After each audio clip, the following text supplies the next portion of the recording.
Camera அம்மா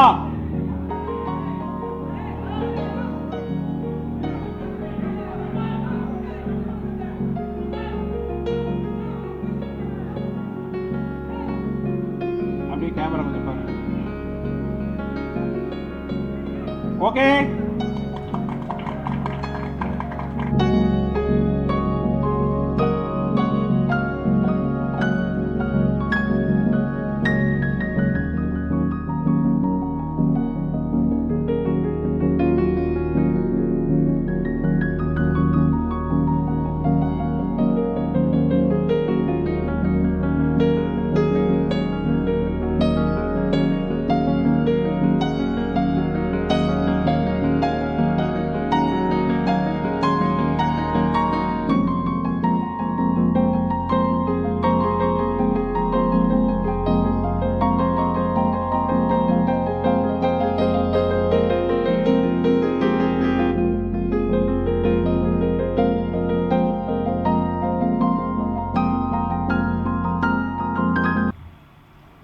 so அந்த பிரமாண்டமான படத்தை நாங்கள் நினச்ச மாதிரி பண்ணுறதுக்கு எல்லா வித ஊக்கமும் உத்வேகமும் அளிக்கிற ஐசிரி சாருக்கு நன்றி சொல்லிக்கிறேன். இதுதான் வந்து மூக்குத்தி அம்மனோட core team, Mookuthi Amman 2ஓட core team.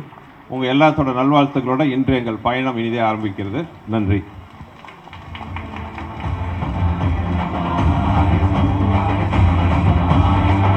அப்புறம் சாரி, இன்னும் பாரதி, ரோஜர் டீம்லாம் இருக்காங்க, இன்னும் கொஞ்சம் எல்லாம் மேலே வாங்க. ஆதி சாரி, இப்போ பாதி போய் ஊர் கிளம்பிட்டார், எஸ்கேப் ஆகிட்டாருன்னு நினச்சேன் நான். இப்போ தமிழா தம்பி இங்கே இருக்கார். ஸோ இதுதான் வந்து எங்கள் டீம். உங்களோட இங்கே பாரதியில் வாங்கப்பா. ஸோ நன்றி. அப்புறம் கூட வந்து என் ரியல் லைஃப்பில் எனக்கு பெரிய ஊக்கமாக இருக்கிற என் மனைவியும் ஸ்டேஜுக்கு அழைக்கிறேன்.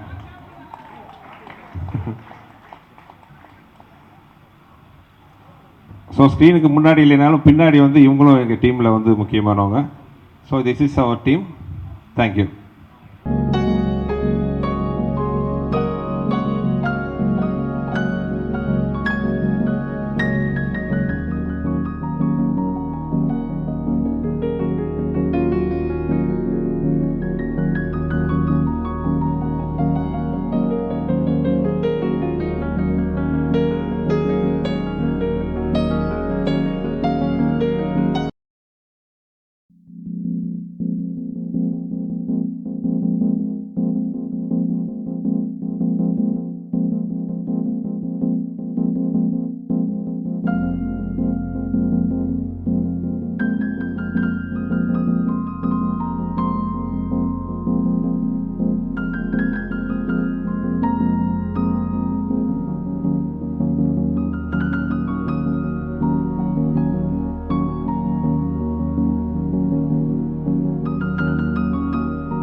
கேமரா கேமரா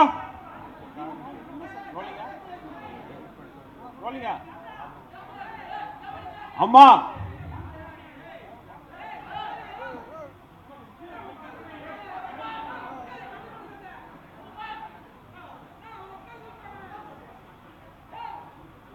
அப்படியே கேமரா கொஞ்சம் பாருங்க.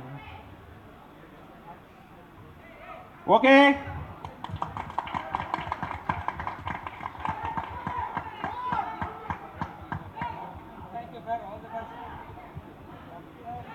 all the best Sundasi sir, all the best. Thank you everybody. Nayanthara அவர்களுக்கும் all the very best. நீங்க இங்க இருக்கீங்க, நீங்களும் ஒரு வார்த்தைகள் ஏன் எங்களுக்காக பேசியிருக்கிறார். அனைவருக்கும் வணக்கம்.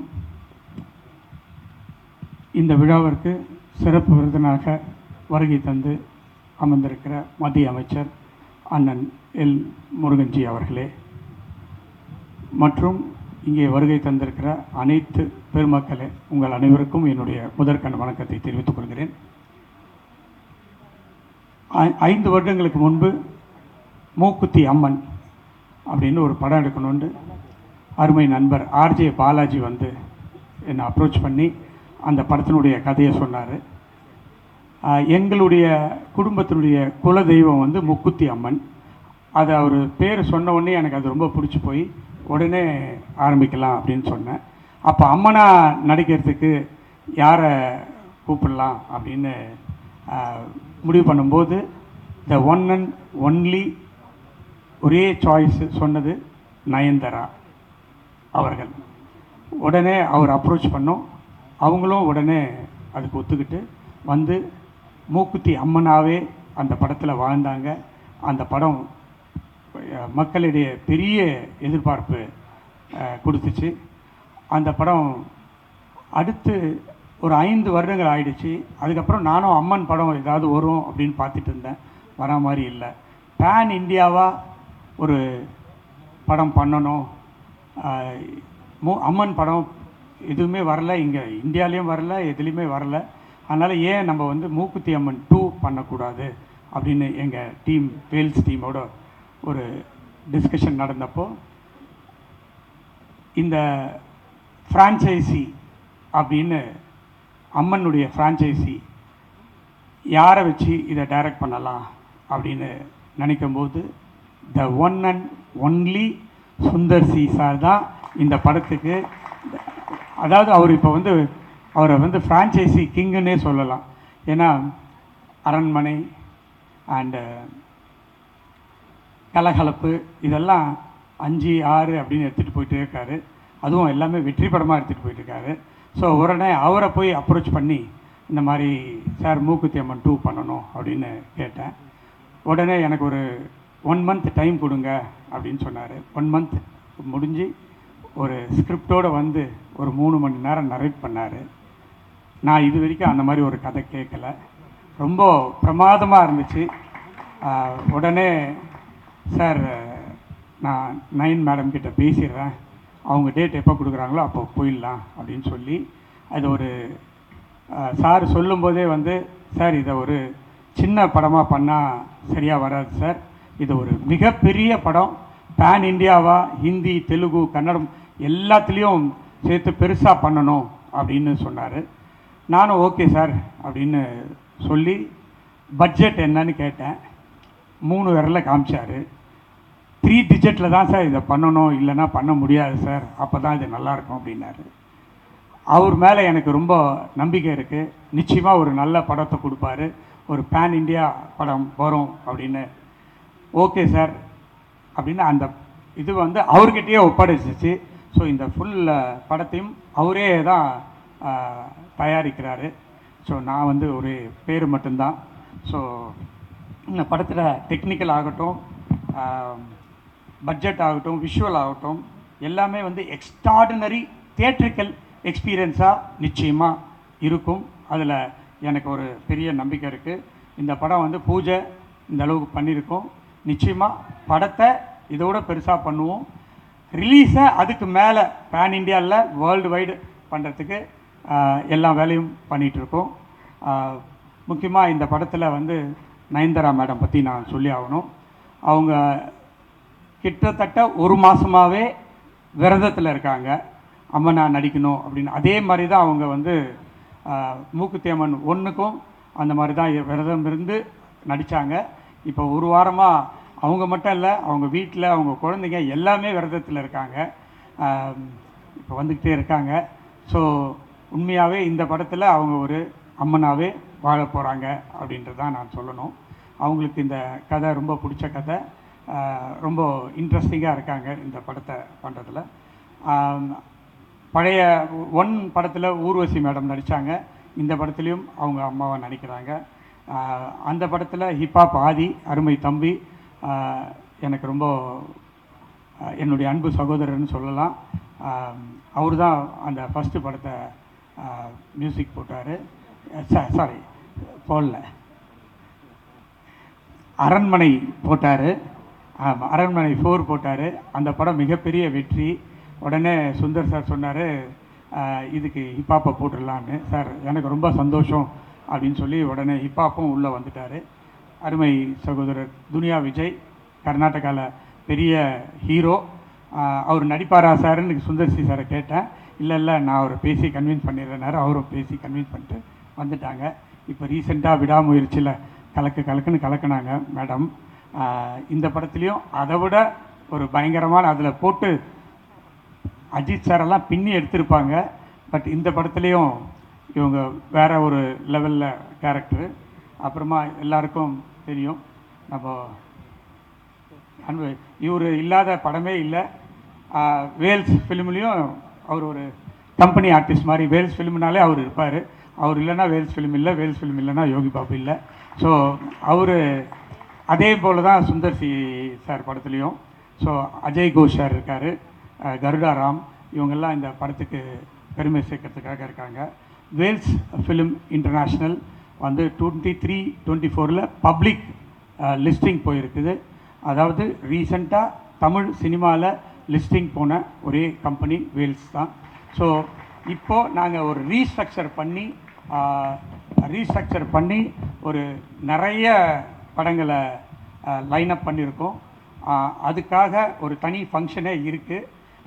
கூடிய விரைவில் அந்த ஃபங்க்ஷனில்